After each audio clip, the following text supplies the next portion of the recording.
بسم اللہ الرحمن الرحیم۔ صرف 5 منٹ کا مدرسہ قرآن و حدیث کی روشنی میں 191واں دن 11 رجب المرجب۔ نمبر 1، اسلامی تاریخ۔ حضرت طلحہ بن عبید اللہ رضی اللہ تعالی عنہ۔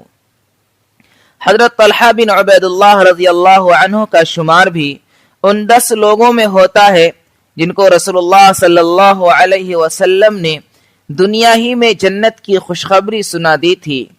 آپ اسلام لانے والوں میں اولین سابقین میں سے ہیں۔ غزوہ بدر کے علاوہ تمام غزوات میں شرکت پائی۔ آپ کو بیعت رضوان کا بھی شرف حاصل ہے۔ جنگ احد کے دن جب دشمنوں نے رسول اللہ صلی اللہ علیہ وسلم کو اپنی تیروں کا نشانہ بنا رکھا تھا تو اس وقت حضرت طلحہ رضی اللہ عنہ نے ہی اپنے جسم کے ذریعہ آپ صلی اللہ علیہ وسلم کی حفاظت کی، جس کی وجہ سے ان کا ہاتھ شل ہو گیا۔ ایک مرتبہ رسول اللہ صلی اللہ علیہ وسلم نے فرمایا، جو شخص زمین پر چلنے والے کسی شہید کو دیکھ کر خوشی حاصل کرنا چاہے تو وہ طلحہ بن عبید اللہ کی زیارت کر لے۔ حضرت طلحہ رضی اللہ عنہ سن 36 ہجری میں جنگ جمل میں شہید ہوئے۔ نمبر 2، اللہ کی قدرت، بارش میں قدرتی نظام۔ اللہ تعالی بادلوں کے ذریعے اتنی بلندی سے بارش برساتے ہیں کہ اگر وہ اپنی رفتار سے زمین پر گرتی تو زمین میں بڑے بڑے گڑھے ہو جاتے اور تمام جاندار حیوانات، پیڑ پودے، کھیتی باڑی سب فنا ہو جاتی۔ لیکن اللہ تعالی نے فضا میں اپنی قدرت سے اتنی رکاوٹیں کھڑی کر دی ہیں کہ تیز رفتار بارش ان سے گزر کر جب زمین پر آتی ہے تو انتہائی دھیمی ہو جاتی ہے، جس سے دنیا کی تمام چیزیں تباہ و برباد ہونے سے محفوظ ہو جاتی ہیں۔ بے شک یہ اللہ کا قدرتی نظام ہے جو بارش کو اتنے اچھے انداز میں برساتا ہے۔ نمبر 3، ایک فرض کے بارے میں، بیوی کی وراثت میں شوہر کا حصہ۔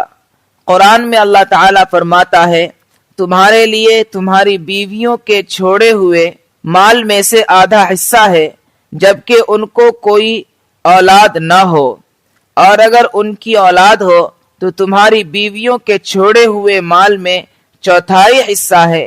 تمہیں یہ حصہ ان کی وصیت اور قرض ادا کرنے کے بعد ملے گا۔ نمبر 4، ایک سنت کے بارے میں، مسکراتے ہوئے ملاقات کرنا۔